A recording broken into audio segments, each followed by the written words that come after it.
واسمعوا معايا الخوت، سمعوا معايا هذا المخلوق هذا المصري هذا اش تيقول. سمعوا معايا هذا المصري هذا، سمعوا. دخل القضيه فيها الدين ودخل فيها الماسونيه. ما فهمتش خويا، ما فهمتش هاد المخلوقات هادو. لا اله الا الله محمد رسول الله. ودابا شوف، ما عرفتش الله ما عاد حق الله العظيم. دابا الفن الاغاني مدخل فيهم الماسونيه، مدخل فيهم الدين، بدا تيخربق مسكين. انتم سمعوا اش تيقول. سون المغرب العربي سعد المجرد ابن الفنان المغربي البشير عبده والممثلة المغربية نزيهة الركراكي، مغني مغربي مشهور عربيا وعالميا. كيف وصل للعالمية رغم اتهامه بالاعتداء والاغتصاب؟ أم أن هذه التهم وجهت ليه أصلا لما قرر يخرج من الماسونية ككل الفنانين والسياسيين اللي سبقوه واللي بهدلوهم لما قرروا يخرجوا من الماسونية؟ سعد المجرد تم القبض عليه أول مرة للاشتباه في ضرب امرأة واغتصابها في نيويورك عام 2010، وطبعا بسرعة تم إخراجه من هذه التهمة بعد توفير محامين كبار جدا من هذه المنظمة الخفية. وبعدها ب6 سنوات يعني في 2016 اتهم أيضا بالاعتداء الجنسي على شابة فرنسية تدعى لوروا بريولا، وبرضه خرجوه من هذه التهمة. ليه؟ اسأل حضرتك نفسك يا من تتابع هؤلاء وتسمع وتستمع إلى أغانيهم. في 2018 اتهم سعد المجرد باغتصاب فتاة على شواطئ الريفيرا، وتم تبرئته أيضا رغم أنها كلها تهم صعبة جدا والخروج منها صعب. ثم بعد الإثباتات والاعترافات والشهود قدروا يطلعوه زي الشعرة من العجينة. ده ملمح من ملامح شخصية سعد المجرد اللي بيتبعوا كتير من شبابنا. امتى بدأ يذيع صيت سعد المجرد؟ ذاع صيته بعد أغنية بعنوان المعلم. هقول بعض كلمات هذه الأغنية حتى نعرف هؤلاء الذين باعوا أنفسهم للشيطان كيف يروجوا لهذا الشيطان وهذه الماسونية. بتقول كلمات الأغنية: انت اللي معلم واحنا منك نتعلم، نسكت وانت موجود ما نرضى نتكلم. يا سلام، كلمات سهلة جدا ولا تحمل اي ابعاد او رموز او دعوة. حتى ابني الصغير بيقول لي هي فيها ايه دي، كلامها لطيف جدا، لسه من شوية بيقول لي الكلام ده. لكنها بتجهز كل من يسمعها ويرددها مثل البغبغاء ان يكون مؤهل لسماع الاوامر من. دابا هاد خونا الخوت، هاد خونا دار فيها هو راه تيعرف الدين وتيعرف الله والماسونيه ودخل فيها بزاف اصاحبي، والله الا بزاف حق الرب. ما تفهمش هاد المخلوقات هادو ما يمكنش اخويا، والله ما يمكن بالله. والسيد هذاك قدر الله وقع عليه المشكل، وقع عليه يعني الحكم قاسي. ما تفهمش يعني، ما تفهمش اش كاين تما. وهادو داروا فيها فيلم، كلشي بغا يهضر عليه، كلشي كان واحد ليهم دير ليهم الحلاقم. والله يا خويا كندير ليهم ولا الحلاقم، وحق ربي الا كندير ليهم الحلاقم. كلشي بغا يخرج دابا، لبنانيين مصريين كاع اللي بانت لي في سعد المجرد دابا. ديك المساله ديال كطيح البقره تيقواو الجناوي، تيكثروا الجناوي، هي هذا هو المثل اللي تنطبق على هذا المشكل هذا ديالو. ودابا هذا المخلوق هذا اش دا يقول هاد الهضره هادي؟ المعلم او المعلم او الاستاذ الاعظم مهندس الكون او الشيطان صاحب العين التي ترى. بيقول كمان: واللي خلاك ما يفهم يجيه يوم ويندم، وما تسمع اللي يخدعك انت اللي معلم. يعني اللي هيتركك ولا يتبعك ايها الشيطان سيأتي يوم يندم لانه لم يصبح من اتباعك. فهل انتبهت ايها الشاب الذي يردد كلمات الاغاني دون تفكير؟ وهل عرفت ان هناك اتباع يخرج أصحابهم من الملل ومن الأديان حينما يتبعون هؤلاء؟ أما الكليب نفسه كصورة فهو مليء بالإشارات: العين التي ترى، العلامة الماسونية، الهرم رمز الشيطان، الفراشة، الخيط الأحمر على إيده. هذه بعض الرموز الماسونية اللي بيروج لها واللي بينشرها هذا في أغانيه وفي كل الأغاني منذ فترة طويلة. تابع مثلا حضرتك عمرو دياب هتلاقي نفس العلامات موجودة. شوف علاماته وحركاته. راجع محمد.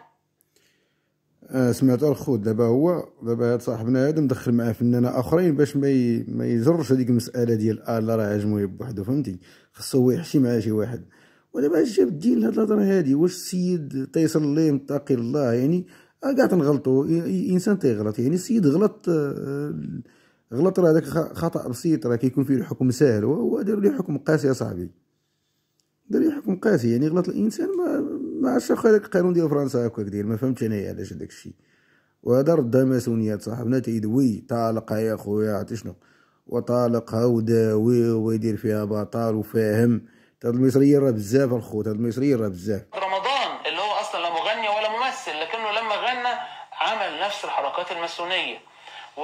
وانظر ماذا يقدم وكيف يروج للماسونيه. هيفاء وهبي وغيرهم، شوف العلامه اللي بتعملها دلوقتي هيفاء وهبي واللي ظاهره معانا على الشاشه، علامه ماسونيه واضحه بتقول لك انا ماسونيه، ليك شوق في حاجه. لكن هذا المغني سعد المجرد كشف ماسونيته بشكل واضح جدا في اغنيه اسمها غزالي او الغزاله. الغزاله هي اقرب حيوان يعني يشبه الماعز، والماعز زي ما حضراتكم عارفين هو رمز الشيطان. هلا الخوت، شوفوا هذا هاجم تاع الحيوان حاشاكم. والماعز اخويا قال لك الماعز رمز الشيطان. الله زيد، الله زيد مع هذا قال لك الماعز رمز للشيطان. وتخيل معايا الماعز يعني، وحنا نحيدوا الماعز وما نبقاوش نشوفوا الشيطان يعني. نشوفوا الشيطان في الماعز. دابا شنو بيقول هذا الصاحب؟ باش بيوصل لينا دابا هذا؟ الله يتمرض وحق الرب. الا كاين شي مخلوقات نعيشوا معاهم، بنادم فيه الحقد صاحبي، فيه الحقد ومريض وفيه الحقد. واش اخويا هذا؟ ما فهمتش. وهذا بزاف، هذا والله الا بزاف. سمعوا تاني. في اللهجة المغربية غزالي يعني حبيبي، يعني هو بيقول والعياذ بالله حبيبي الشيطان. وهذا في هذا الكلام ضرب عصفورين بحجر واحد، روج للشيطان ومرر على من يسمع لفظ الحبيب عشان يغلفه. استغفر الله واتوب اليه. بتقول كلمات غزالي دي، بتقول غزالي غزالي. واسمع يا خويا، دابا هو داير قناه وكينشر في الفيديوهات يعني. الا كتستغفر الله وتوب اليه وخويا، سير بعد على اليوتيوب، سير بعد على المواقع التواصل الاجتماعي، بعد على فيسبوك، بعد على المسائل هادو، واستغفر الله خويا وتوب اليه. وبعد من التليفونات دير هاتف ديال التليفون ديال الو ديال ليتوش، دوك التليفونات نوكيا بيل، وهني السوق. علاش انت تستغفر الله والشيطان ومتبع المواقع؟ دابا هذا تلقاه هو اول واحد كيدخل المواقع الاباحيه، هاد المخلوق هذا وخويا. ولا كتبان لي فينا حنا المغاربه، حنا تنبان لي زعما ديك اللعبه ديال الدراواش مزيانين، فينا الخير كيدير هاد تيهاجم بهاد الطريقه هادي. واخا راه ما قديش نسب لان كاينين الناس غادي تشوفوا هاد الفيديو هذا. زين ماله وماله، زاهي ولا على باله، ضربني بجماله. كل ده كلام عادي جدا، لكن الشطره اللي جايه بعد حضرتك ما تنسجم وتحفظ وتردد من غير ما تفهم. اسمع بقى بتقول ايه. الشطره اللي بعدها بتقول داني لعلامه، يعني خدني الى عالمه، اي عالم الشيطان. حضرتك فكر من فضلك. واثناء غناء هذا الجزء يظهر الماعز في اللقطة، والماعز كما قلنا رمز من رموز الشيطان. بيقول كمان غزالي غزالي تايج فراسه، كل شيء واقف جنبه، غالي وحد ما عجبه، يعني شأنه عالي والكل يقف إلى جواره وما أحد يعجبه. فهل تريد أن تفهم أوضح من هذا؟ طبعا سامحوني يعني اللهجة المغربية عندي تعبان، أنا بحاول بس أقول لكم هو بينطق إزاي. ده نموذج مغربي وصلوه إلى العالمية حتى يكون قدوة. وسمعتو قالك اللهجه المغربيه عنده عيانه. رضي الله العظيم انا كنحتقر هذوك اللي كيهضروا بالمصريه ويهضروا معاهم بالمصريه، لان غير العربيه الفصحى راه ما كايناش شي عربيه من غير العربيه الفصحى. العربيه الفصحى والحمد لله، الحمد لله لان المغاربه هما اللي كيقبضوا العربيه الفصحى مزيان. لان الدارجه المغربيه ممكن تهضر باي لغه تشدها، انجليز بالانجليزيه بالفرنسيه باي لغه تشدها، بالدارجه المغربيه تشدها مزيان. اللي عندك الدارجه المغربيه تشد اللغه مزيان. وهذا تيهاجم حتى اللغه، تيحشي الهضره ديال اللغه اللهجه المغربيه. ما سير الله يعاوننا يعاونك نتايا. دايره بان تعصب، انا ما بيعصبني هذا صاحبنا، هذا عصبني. اول فيديو تنشوفه انا تيزيد يعصبني مزيان. شوف الفيديوهات عصبوني، ولكن هذا عصبني مزيان لان هذا القمقوم هذا هو شيطان. هذا هو شيطان، هذا القمقوم هذا. شباب المسلمين والعرب في المغرب العربي وفي كل العالم العربي، لكن في ماسون المغرب